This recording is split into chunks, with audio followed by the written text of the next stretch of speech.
All boys. Yep. Boys. Step up.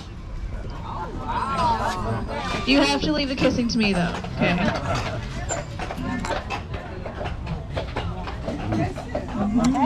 You just have to be nice to the horses. Blow them a kiss and then they go on their way. Thanks, Emily. Welcome aboard, everybody. Welcome to AAA Horse and Carriage, and welcome to Stanley Park. As I said, my name is Molly, and I'll be your tour guide and driver for roughly the next hour as we take you around the eastern side of Stanley Park. And I will introduce you to the handsome gentleman ahead of us as well.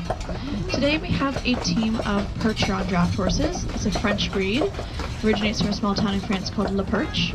And they come in either black or white mostly. You guys saw back there, Matlock, he's a white Percheron. And then King on our right side here is a black Percheron. And King is actually our tallest horse. He measures 19.3 hands at the top of his shoulder, making him just a few inches shorter than the tallest horse in the world today. He is also one of our younger horses. He's about 10 years old this year, which makes him a bit of a teenager. So if you see any funny business going on between the two of them, I promise you, King started it. Yeah, paired up with King today on our left side is Jim. And now I just said they come either black or white, but Jim is a bit of an exception to that rule. He's got a bit of both. He's got a black undercoat with a white coat on top of that, giving it a silvery blue color, and that is called a blue roan. Not too common, especially in Percherons, so it's always nice to see him out in the park. He and his brother match very well as well. His brother's called Jack, so they are Jim and Jack, named after Jim Bees and Jack Daniels. So they're our party team when they're out together. Yeah. Percherons are one of 5 main breeds of draft horses. All of the horses that we have in Stanley Park are draft horses. We mostly have Percherons, but we have a few Clydesdales like you guys saw. We just got those Clydesdales about a month ago, and Weston's brother is Smith, so there's Smith and Weston. We also have a few Belgians. They are a lighter brown color with a blonde in the tail. And Percherons, Clydesdales, and Belgians are all 3 of the 5 main breeds of draft horses. Draft horses were originally bred to carry knights in very heavy armor into battle, and they had to be very strong to do so. A knight in his full armor would have been so strong, would have been so heavy, that he had to be lifted onto his horse using a pulley system. This became a bit of a problem, because if the knight got knocked off of his horse in battle, he wouldn't be able to get back up again and have to continue on foot. So as armor became lighter and battles became swifter, knights began to use faster and lighter horses as well, and the draft horses were used for all sorts of things. They were used in fishing, mining, carting, forestry, farming, and more, and they are still used in a couple of these jobs to this day. They're particularly coming back into popularity in things like farming and forestry, because the horses don't cause the same damage to the ground that a machine might. Because the horses don't cause the same damage to the ground that a machine might. Also, all of the horses that we have in Stanley Park are geldings, like I was talking about already. A gelding is a neutered male horse, which means all of the horses that we have are boys. Funnily enough, that's due to an old Vancouver city bylaw that's still in place that states all working horses in the city have to be geldings. The idea behind this law is that when you have a group of boy horses working, and you bring in a girl horse, the boys are a little bit distracted. And we can't have that at work, can we? So I'll tell you more about our horses. Stanley Park is 1,001 acres, or 405 hectares big, making it 157 acres bigger than world-famous Central Park in New York City. We beat them. We are the second biggest city park in Canada, only smaller than Naval Park, which is over in Calgary. And we do have a lot of people coming here every year too, between 8 and 9 million visitors in Stanley Park every single year. So it is quite popular. The body of water that we have been passing on our right side for some time is Cold Harbour. Cold Harbour gets its name from some of the Boston coal that were found here in the early days of Vancouver by Engineer Francis Brockton. But the coal they found was variable green, and so nobody ever bothered mining it. Hence we have the beautiful park you see here today, and not a mining pit. On our right side now, you'll spot a lot of boats and the blue sheds, which are floating boat sheds. They all belong to the Royal Vancouver Yacht Club. Formed in 1903, it is one of the oldest and also one of the most prestigious yacht clubs here in Vancouver. Some of its members take part in a couple of races with their yachts, one of them being the very prestigious long distance race that goes from Victoria all the way to Maui. That race usually takes between 10 and 18 days, but in 2016, a member from the Royal Vancouver Yacht Club beat the world record, setting a new record at 8 days, 9 hours, and 17 minutes. That beat the old record by over a day. So I assume not all of you are from Vancouver. Do we have any tourists with us here today? Yes. Yeah? Okay. Are we a full carriage of tourists? Do we have any locals at all? Haha, I didn't think so. Not on a stat holiday in BC. So because you guys aren't from here, I do have to give you a bit of a history lesson. What, no one's excited? So the first people to live in the area were of course the First Nations. Stanley Park and Vancouver are located on the traditional, ancestral, and unceded territories of 3 different nations, the Musqueam, the Squamish, and the Tsleil-Waututh.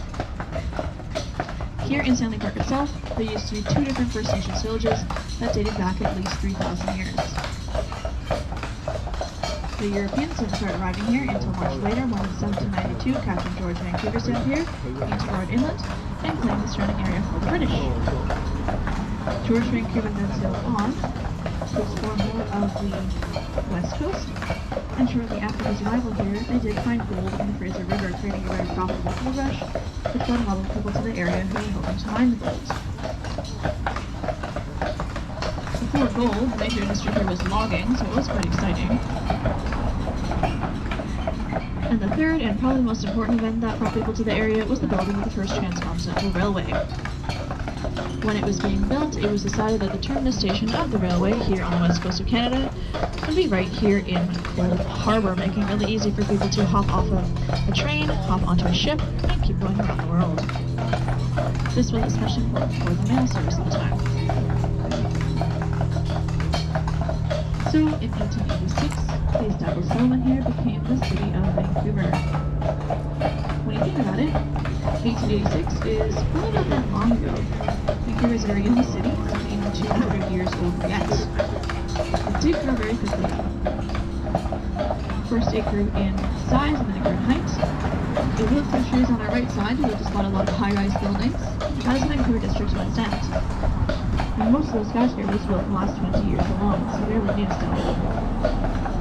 Downtown and the West Town are one of the most densely populated areas in all of North America, with about 50,000 people living there per square mile.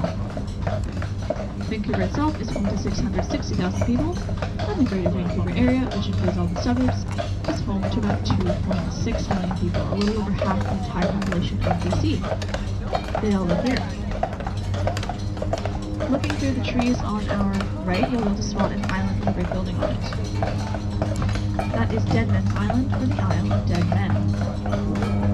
According to Squamish First Nations history, the island was once the location for the settling of a war between 2 local nations, during which 200 young Squamish men sacrificed their lives to secure the release of their captured women and children. Later, when the Europeans first discovered the island, the Squamish were using it as a burial site, where they placed the deceased into cardboard boxes, and placed those boxes high up in the trees that couldn't be at the time. Upon seeing this, and realizing it was a burial site, the Europeans nicknamed it Dead Men's Island, and the name has stuck around to this day. Today, the island is not part of the park itself, it's not open to the public, it's actually a naval base. So the naval base is called the HMCS Discovery. HMCS stands for Vancouver when he first sailed here into Gerard Inlet. And the word discovery can be broken down into 3 parts. Discover. Why? Have a look at the emblem on the sign that we're passing and also on the gates there. Does anybody notice anything? I think I heard somebody back there. It's a golden disc over a white sky, right? Disc over why discovery? So we think that's pretty clever. Whoever came up with that might have had a bit too much time on their hands, so... The water that surrounds the island is quite shallow, making it not the ideal place for naval vessels to anchor. So instead they use the island for official functions and for the training of naval cadets and reserves. Just beyond the island, you will spot a floating Chevron station. That is the gas station for all the local boat and seaplanes.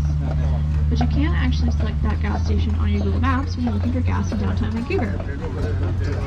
And we have had some people coming to us complaining that they were driving around in circles for forever before they realized the station they were looking for was actually in the middle of the water.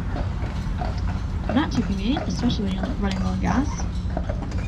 The station is, however, perfect for seaplanes. The seaplanes take you anywhere you want to go up and down the west coast as long as there's room for them to land in water. You might get a good view of a couple of them taking off and landing over here. And then behind the Chevron station, the big building with the sail-like roofs that is almost completely covered by cruise ships at the moment, is Canada Place. Canada Place was built in 1986 for Expo 86, which celebrated Vancouver's 100th birthday, and it is a World Convention Center and cruise ship terminal. Did anybody come off of a cruise from Canada Place today? What's going on one? Yeah, you guys? You went to Alaska? Going to Alaska. Ah, very good. Very popular. Canada Place can harbor up to 4 cruise ships at a time, depending on the size. I think we have 3 of the large ones in today. And I always know it's Monday because we get extra kids on the tours, and that's when we see Mickey Mouse over there at Canada Place for the Disney Cruise Line.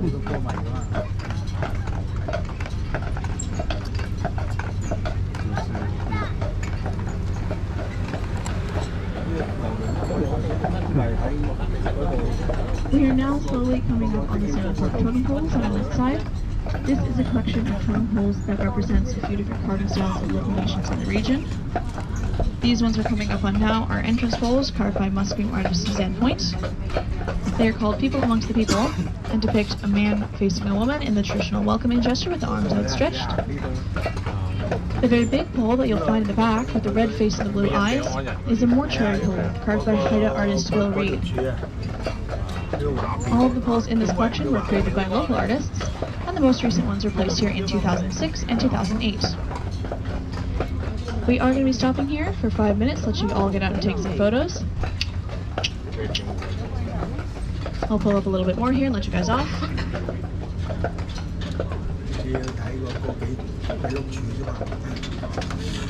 Yes, sir.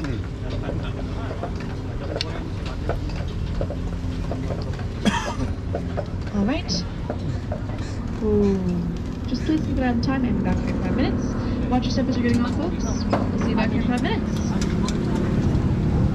I think keep an eye on it because it's only going to happen after 12 hours on horses, so you have to take it with you. Oh yeah, I'm not going to go any further. I don't think we're supposed to go that side.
Where's Dad? Dad. Somebody's got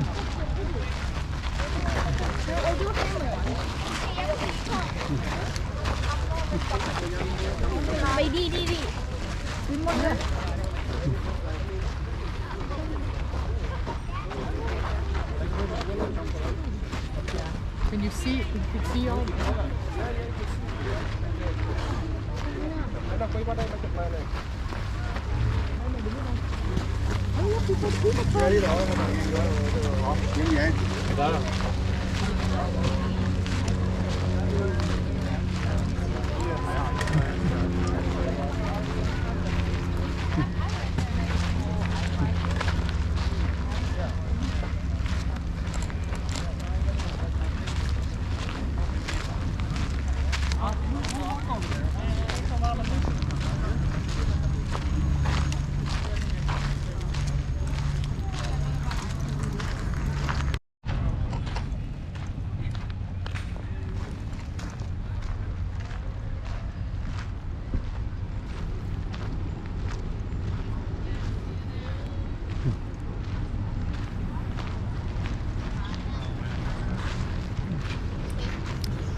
Please, thank you.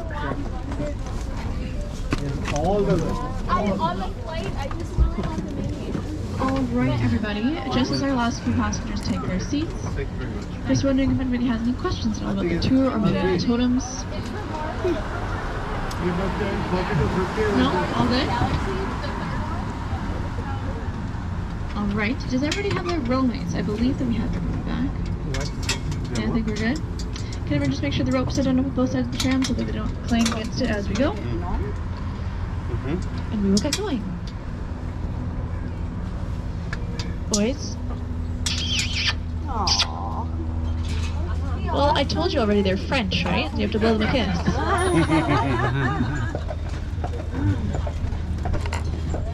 They speak in French accents, too. Oh boy.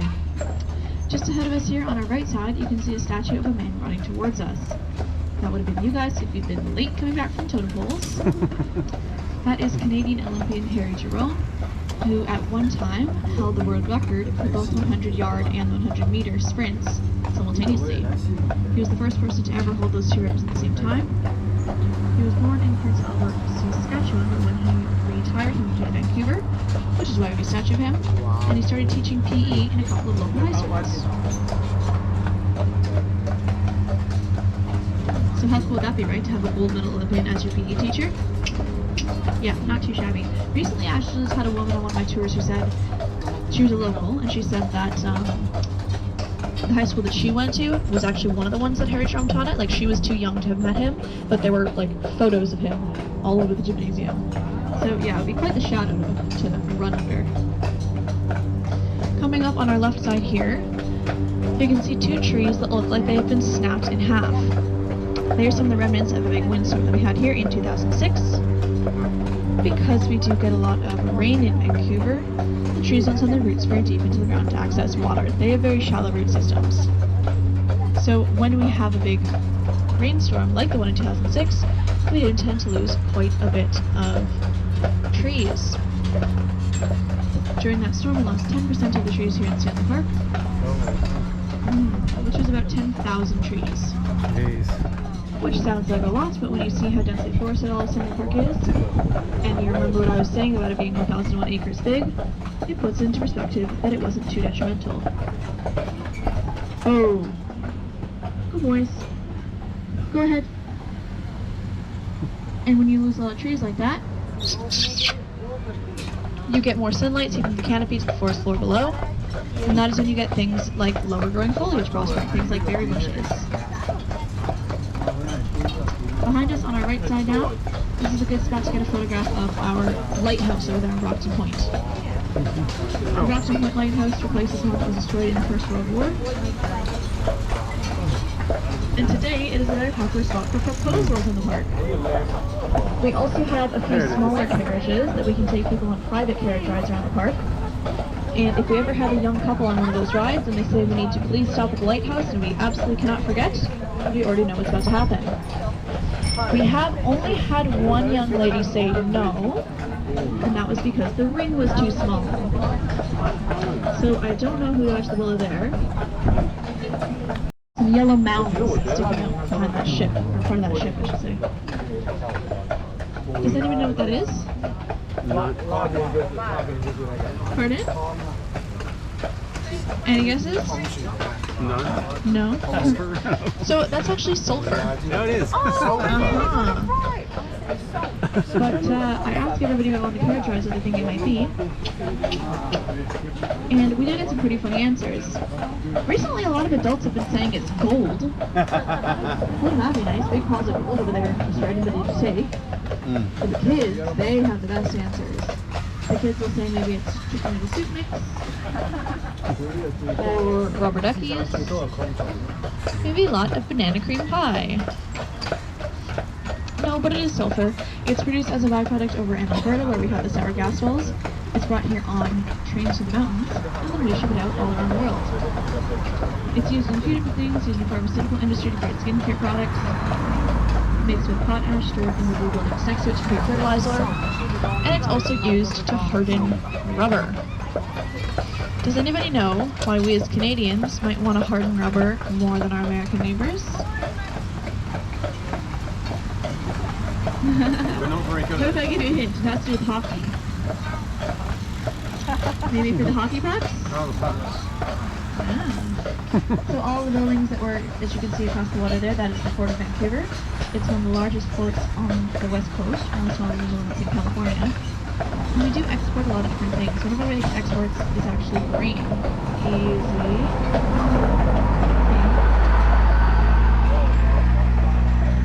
Good horse. Yeah, so all the grain grown on the prairies brought here on trains to the mountains and we ship it out around the world. On our left side, we just passed the upper crooked pitch of the Brockton Oval, the Cricket and Rugby Club. You can see the clubhouse on the far side there. The trees from that spot were originally cleared to make a sawmill back in the day by Edward Stamp, but they quickly realized we couldn't stockpile logs here because the birds were too strong. So now it's just a perfect place to play cricket.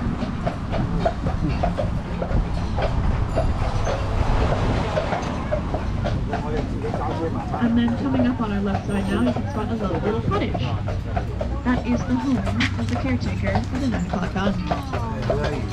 Easy. The 9 o'clock gun is a bit of a tradition here in Stanley Park, but before we had the gun itself, the caretaker had a very dangerous job. He used to have to hold a stick of dynamite out over the water on an apparatus that looks a bit like a fishing rod, and time it so that the explosion would go off at exactly 9 o'clock p.m. This was so the ships in the harbor would hear the explosion, be able to sync their clocks to local time, and remain on schedule. But as you can imagine, the caretaker didn't like that job. He found it dangerous. So after complaining, we were able to get the 9 o'clock gun. It is a 12-pound muzzle feeder cannon, and it was just past the lighthouse that I pointed out over near Brockton Point. And today, it is fired electronically, which means all the caretaker has to do is once a day he goes out to the gun, flips the little switch so that it will go off at 9 o'clock p.m., and that's it. And he gets to live here in Stanley Park rent-free, and he even has his own gardeners. So it's a pretty good gig, right? You guys can all apply for that job if you'd like. The waiting list is about 25 years long. The path that we've been following for some time on the right side is the Seawall. The Seawall is 22 kilometers in length. A portion of it here in Stanley Park is about 9 kilometers, but it does extend into downtown Vancouver, all the way to Canada Place. And it took 62 years to build the Seawall because during construction, they were constantly waiting for tides to go out and funds to come in. a portion of the seawall. It's actually made of a lot of headstones from the Olympian cemetery here in Vancouver. When all was passed, that all headstones had to be flat. Some families were able to donate the headstones of their loved ones to the construction of the seawall. It is the longest uninterrupted waterfront pathway in the world, and is also probably the flattest walkway equal to the people of Vancouver.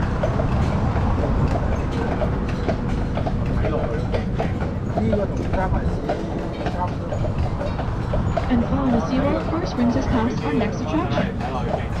The bronze statue sitting on rock is the girl in a wetsuit. In 1960, Vancouver lawyer Douglas Brown traveled to Denmark, where he fell in love with the Copenhagen statue of a Little Mermaid. He liked the statue so much that he asked the Danes if he would please cast a replica to bring home to Vancouver. And the Danes replied, absolutely not. You have to come up with your own ideas. As you can see, she is a girl, she's not a mermaid. She has 2 legs, 4 slippers on her feet, goggles on her head. Oh boy. 9 times out of 10 there's a seagull sitting on top of her.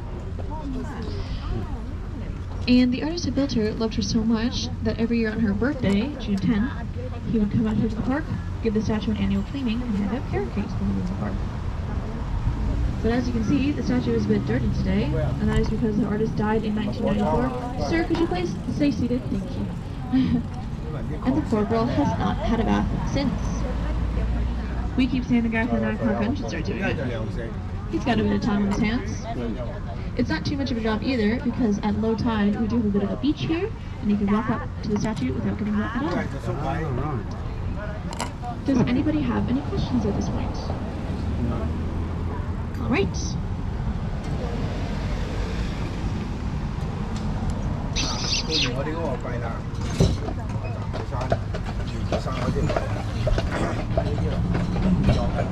The statue we're passing on our right side now, that is the replica of the figurehead of the SS Empress Joanna. And the king walked. The SS Empress Japan was a steamship that traveled back and forth across the world for 30 years and was famous for never being late or ever missing a single sailing from that whole time. Okay, hold on. Good boy. It did have 2 sister ships as well. There was also the SS Empress China and SS Empress India. And the 3 ships carried mail, silk, tea, and immigrants. And back in the day, it only cost $45 in order to gain passage on one of the ships.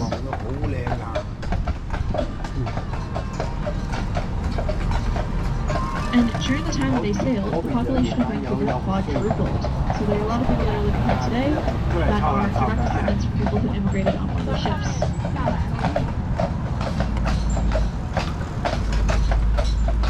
Easy. Go ahead. Go on. The beautiful bridge that I'm sure you've all already begun to admire is the Lionsgate Bridge. Lionsgate Bridge gets its name from the 2 highest peaks in the Carolina Valley, which are called the Lions. It's a bit of an odd angle here. You don't get to see them, you don't get to see the bridge. But they get the name because they do look like 2 Sphinx statues, which are lying down lions with their high heads followed by their bumps. And the 2 high points on our bridge sort of replicate those 2 highest peaks in the valley. The bridge does have another name though. We like to call it the bridge the beer built. I'm sure all of the adults on board know the Irish brewing company Guinness. Yeah? So back in the day, Guinness owned a plot of land over there in West Vancouver. And before there was a bridge, the only way across was a road getting very consistent if it ran at all. So Guinness asked the city of Vancouver if they could please have a bridge. And Vancouver said, no, we don't want a bridge. Go on. We don't want a highway coming through our beautiful Stanley Park. And so it took 40 years of negotiation before the city approved the bridge. And they said the only way that you can have it is if Guinness pays for everything.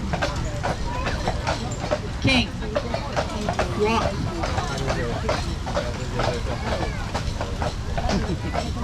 Boy. And so they did. 2 2 years later, we had our beautiful landscape bridge. It brings lots of people here to Stanley Park every single year. Guinness owned it for several years and they kept it as a toll bridge. And then they sold it to the city of Vancouver, who also had its toll bridge for a few years, but it isn't one today. On our left side, the buildings that we were passing, that is the back of Vancouver Aquarium. One of the largest aquariums in North America, home to over 8,000 different species of animals, and many more individuals than that. Has lots of different exhibits that highlight different parts of the ocean. It's open every day from 10 a.m. to 5 p.m. and last entrance time is at 3:30.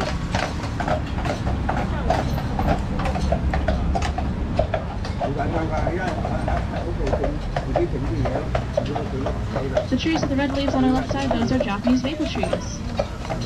They are a bit of a funny tree because they do start out that red color initially, and then they will turn green in the fall when all of the trees are turning red and orange. And the tree directly ahead of us now is one of our Canadian maples. That is a wide leaf maple. It's not the same as the sweet maples, which is what we get all our maple syrup from here in Canada. We don't make any maple syrup in BC though. It's all produced in eastern Canada. Most steady walk. Alright, good boy.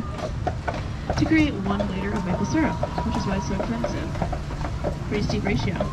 In the distance on our right side, if you look behind us, you'll be able to spot another bridge. That is the second narrows bridge.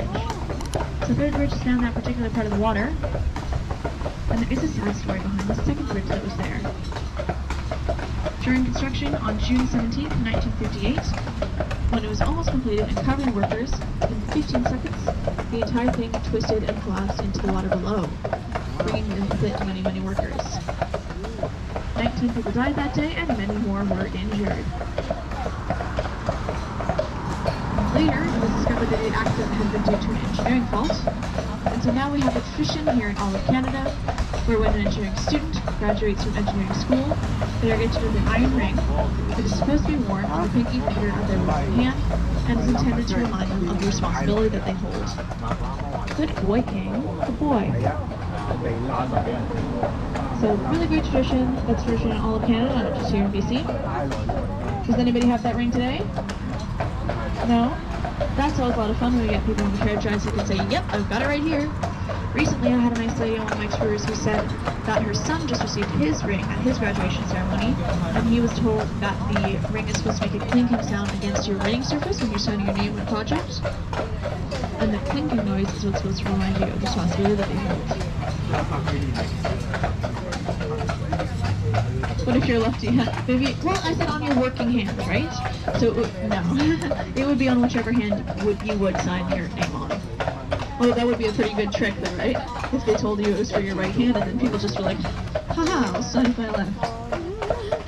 Later on, this bridge was renamed the Ironworkers Memorial Bridge as a tribute to those who lost their lives in that accident. And you will hear locals call it either Second Arrows or Ironworkers Memorial.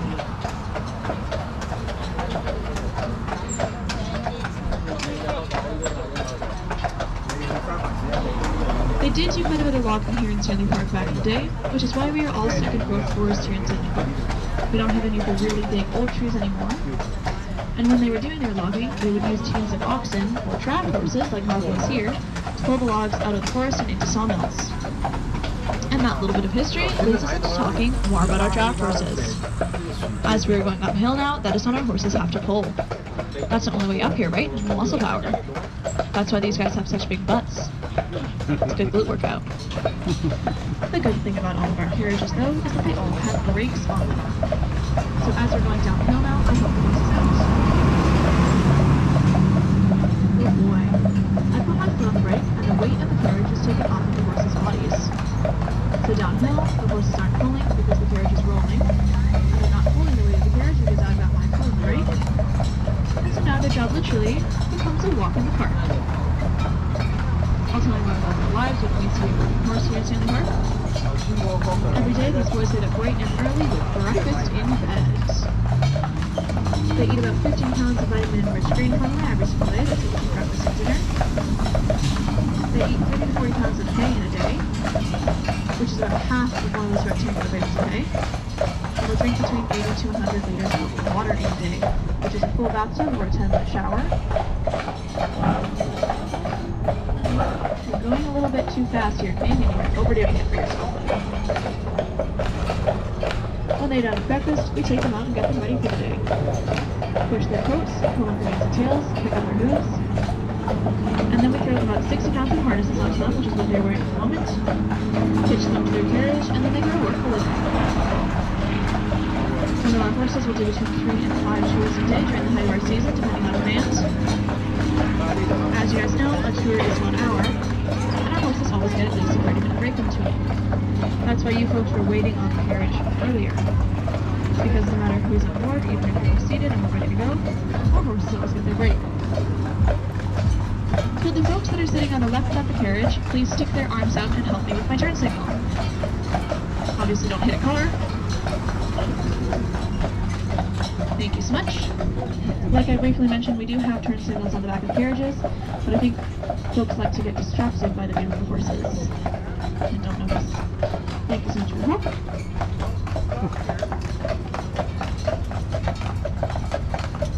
Depending on the horse, they might work 4 days on, followed by 1 day off. And you do get vacation time. Our season goes from the 1st of March until Christmas, so for 2 months in the winter, we take our horses out to our fields in the Fraser Valley, where they get to pick up their heels and just be horses for a little while. They do all get turns going out to the fields during our operating season as well, which makes it so that all in all, our horses work between 6 to 8 months of the year total. When they're done with work for the day and we've dropped off our last passengers, we take our horses out to our fields in the Fraser. Wait, no. We take our horses back to our stables, which are located right here in the park. Unhitch them, unharness them, give them back to wash out all the sweat, and then they go back to bed with more green hay. This is the steepest part of the carriage ride, so it's easier if we can pick up some momentum.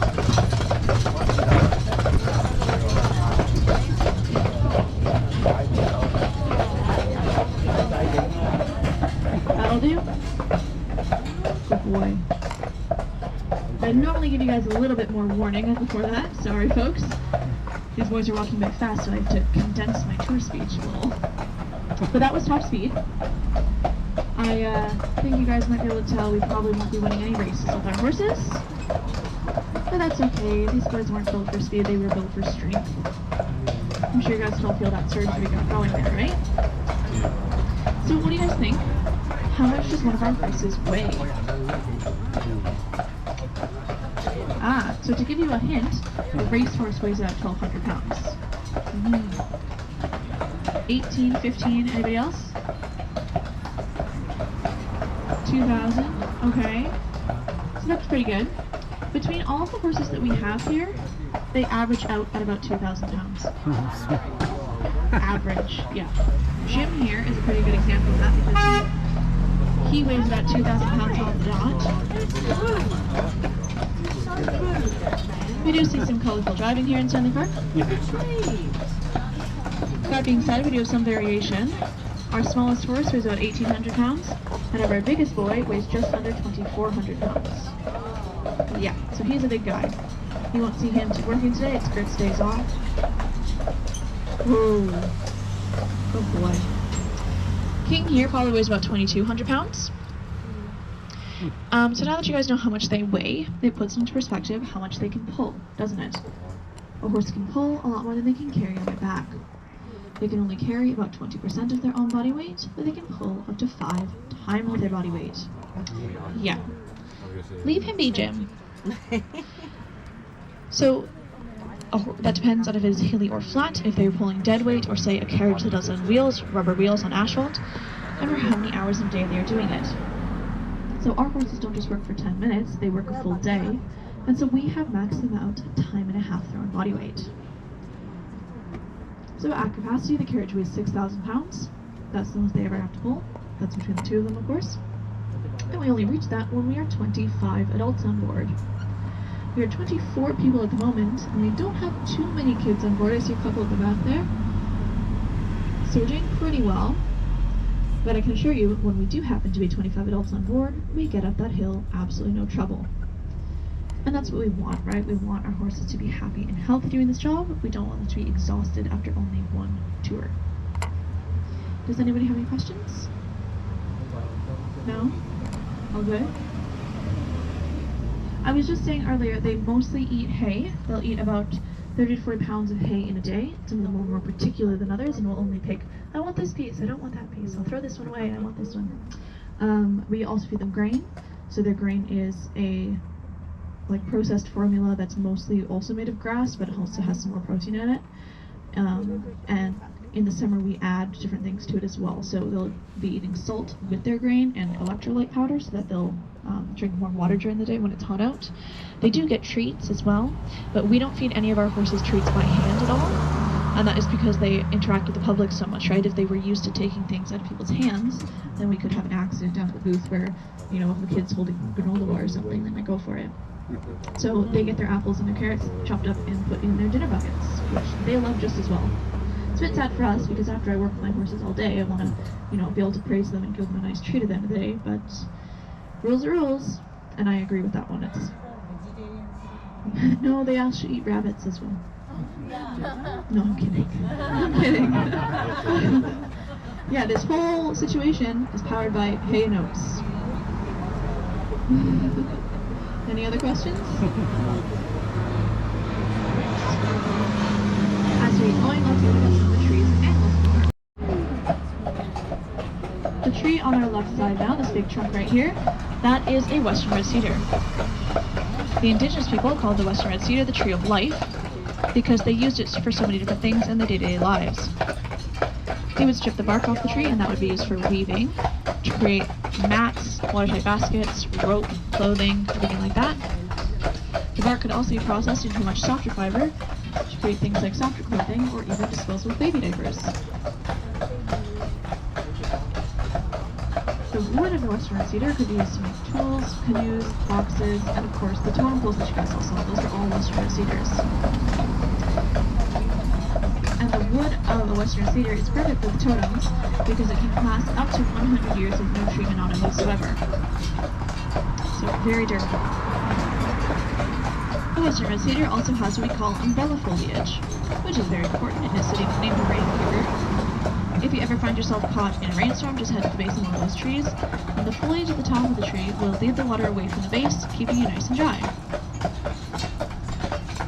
We do have several different species of trees in the park. Most notably there's the Douglas fir and the western hemlock. This big trunk next to us on the left now, that is Douglas fir. They are known for their very thick bark with very deep grooves into it.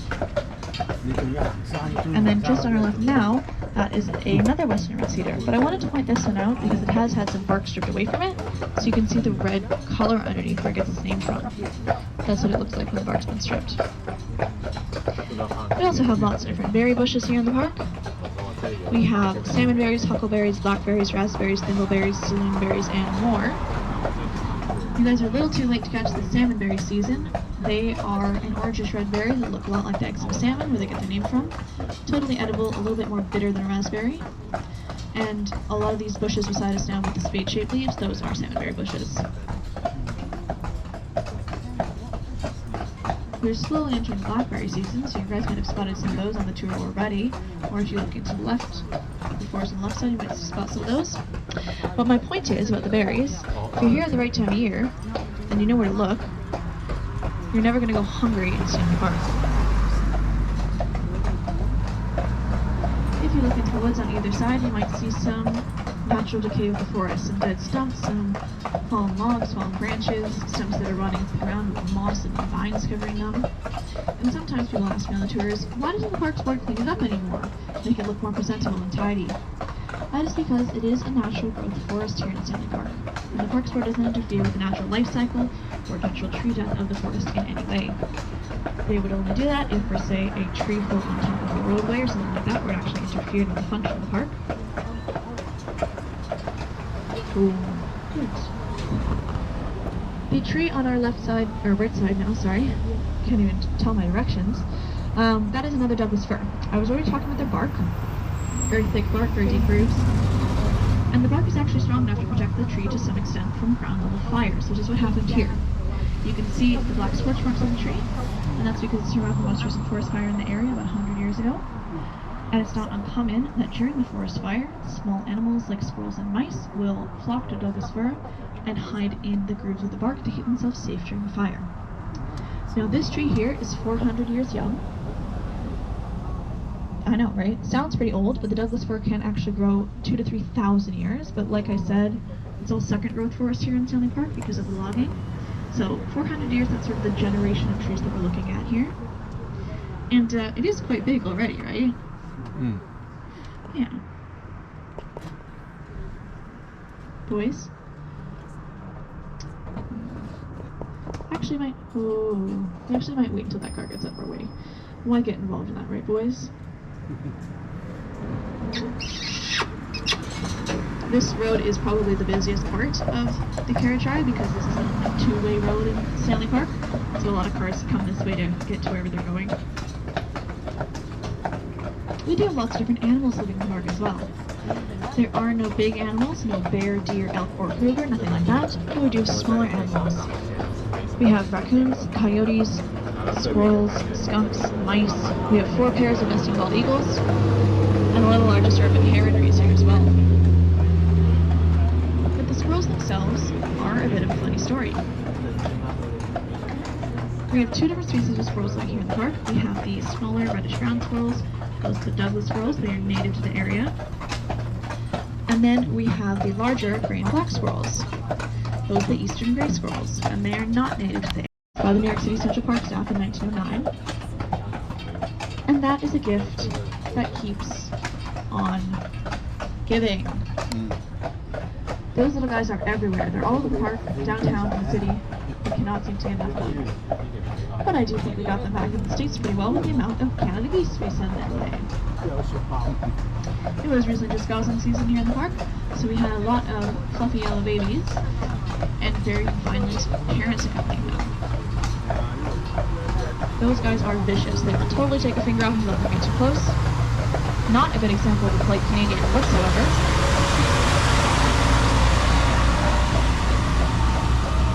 Oh boy. We do also have some beaver living here in the park. We didn't used to have any beavers until one day the Parks Board decided, hey, let's bring in some beaver. It'll be fun. What could go wrong? I know, famous last words, right? So they did. They brought in several beaver to Beaver Lake, which is located on our right side through all those trees. And they put up a mesh fence around them to keep them contained. As you can imagine, the beaver didn't like that. They didn't want to be caged. So they started chewing through the fence, digging a tunnel under the road they're on now, and hopping up on the left side, chopping down trees. Because that's what beavers do. And now, the trees are one thing, but this here is pipeline road. I'm sure you guys can guess what's directly below us. A pipeline is actually the water main for all of downtown Vancouver. So naturally we couldn't have beavers messing with it. So they rounded up all the beavers, shipped them away, said no more beavers, that was a bad idea. And the beavers stayed away. Or so they thought. A few years later we got the beaver we have now. There are 5 living in Beaver Lake and 2 more in Lost Lagoon. And these guys are naturally occurring. They weren't brought in by anybody at all. And they haven't been causing any damage to the park so far, so we're still crossing our fingers on that. Hoping. If you are experiencing any deja vu while you're here in Vancouver, that might be because you've seen us on the big screen before. They do quite a bit of filming for movie and TV in the city, and at least once or twice a month in the park as well. There are some regular shows that they film here. The Good Doctor, The Night Agent, Riverdale. They just announced that we're filming the 2nd season of The Last of Us here as well. Wow. And if they ever need carriage horses for their films, then they give us a call. Some of our horses have been featured in Hallmark Christmas movies already. Mare with Julia Roberts. And of course the show, Once Upon a Time. We gave it away already a little bit in the beginning, but 2 of our white horses, Luke and Matlock, pulled Prince Charming's carriage around the park in that show, Once Upon a Time. These 2 boys haven't been featured in the film so far. They usually want either black or white percherons because they are more romantic or spooky. King here is a little bit young for that kind of role, so he might age into it in a few years. And Jim isn't exactly what they're looking for, but because him and his brother match so beautifully, they might push him to the forefront if they ever ask us again for carriage horses. straight ahead. And King was just having a quick look down the path beside us there, to the round building and parking side of the room, because he was asking if we could please go home now. That is their stables. That is where they sleep at night and where dinner will wait for them at the end of the day. We are very lucky that we get to stable our horses right here in the park, and we don't have to trailer them in at all. It's a very easy 10-minute walk for us to work in the morning. We can do things like switch out horses during the day if we need to, or pick up things that we forgot, which would happen more than you would think. But we aren't the only horses here either. Just beyond our stable is another barn, and that is home to the Vancouver Police Mounted Unit horses. They have a total of 9 horses and 7 officers stationed there. They patrol the park, the seawall, and do crowd control downtown whenever needed. And that horses are a bit similar to ours. They usually get a crossbreed between a draft horse and a regular riding horse to make them nice and big for crowd control, to also make them faster and more agile than these boys. And that's with one exception. They do have one full-blooded Percheron horse, who is brothers with one of ours. A few years ago, we got Bill and Bud together, hoping for them both to be carriage horses. But the job didn't work out so well for Bud, so we were able to donate him to become a racehorse. Which means that he stayed nice and close to his brother Bill, and they do get playdates every now and then. But Bill knows that he has to keep his nose clean when he's working in the park, because his brother is on patrol in town. I can't let you off here, but the end of the tour is very close to here, and it's a really easy walk to get back. And here we are in the Rose Garden, of course.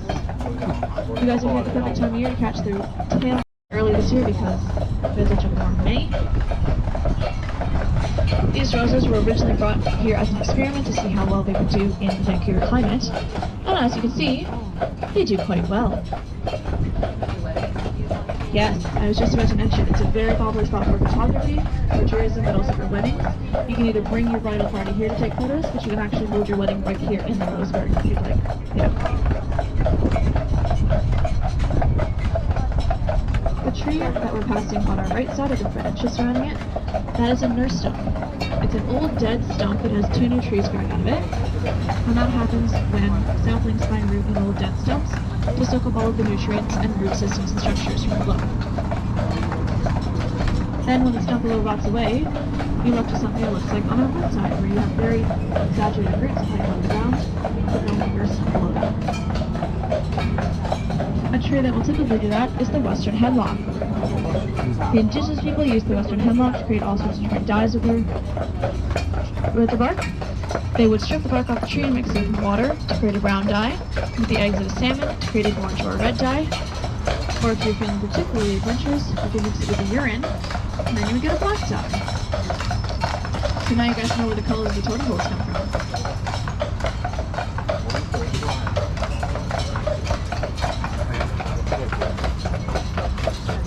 In just a second here, folks, there's going to be a little bump as we enter the roundabout.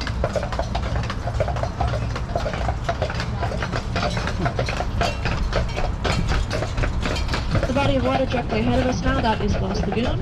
That's home to some of those beavers that I was talking about. Best time of day to spot a beaver is at dawn or dusk. That's when you might see them flapping their tails against the water. Easy. And here we are at the entrance to the park. I'm sure this is where most of you came in. It does get pretty busy on a day in August like today, especially since today's a stat holiday for BC. He himself is not a hockey player, but his 2 sons were very big hockey fans, and they were able to convince their father to donate what we now have as the gold part of the Stanley Cup. Not that we are too familiar with that cup here in Vancouver, though. Our local Canucks have not won it yet. We are still working on that. And the statue that we're passing now, on our left, that is Robert Burns. Yeah, you guys are smelling the exhaust. But Robert Burns is a Scottish poet. He died very young, at the age of 37. We do have quite a big Scottish population here in Vancouver. And Robert Burns is the person who is number 3rd in the world, the amount of statues erected in their honor. Excluding religious figures, of course. Christopher Columbus was number 2, and Queen Victoria was number 1. Speaking of Queen Victoria, the monument they were passing now on our left side is dedicated to her. That is Vancouver's very first monument. Originally, the money for this monument was raised by school children at the time. They went door to door selling little photographs of the Queen, and that's how they raised enough money to create this monument. Originally, it was a public drinking fountain that had 2 cups attached to its chains, so anybody could come by, dip their cups in the water, and have a drink. They didn't need a pandemic to realize how unsanitary that was. So, not a drinking fountain today, just a regular monument. Still very beautiful though.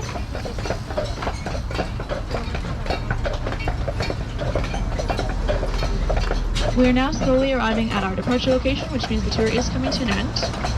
If you guys would like to go to the aquarium while you're here in Stanley Park, we highly recommend that you purchase your tickets from us at the information booth, because you'll get a 10% discount, and it's an open ticket, so you can buy it now and then go whenever you like. If you're looking for a bite to eat after the tour, the dining pavilion is located 5 minutes up the path behind our information booth, which has the Stanley Park Bar and Grill located there, very nice restaurant. Or if you have any other questions or need any other directions, just feel free to give me or my colleagues a shout, and we would be happy to let you know.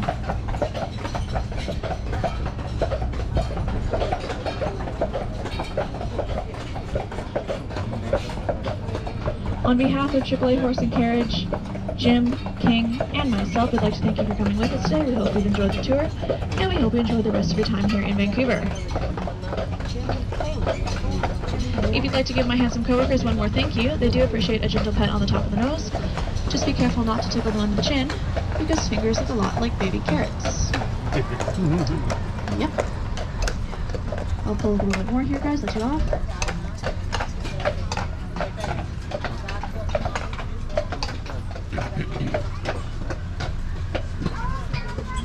Oh.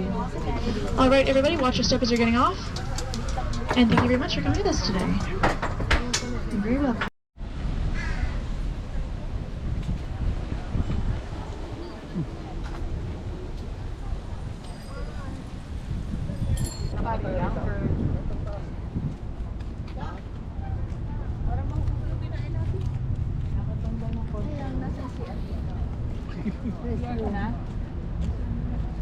Restroom daw muna.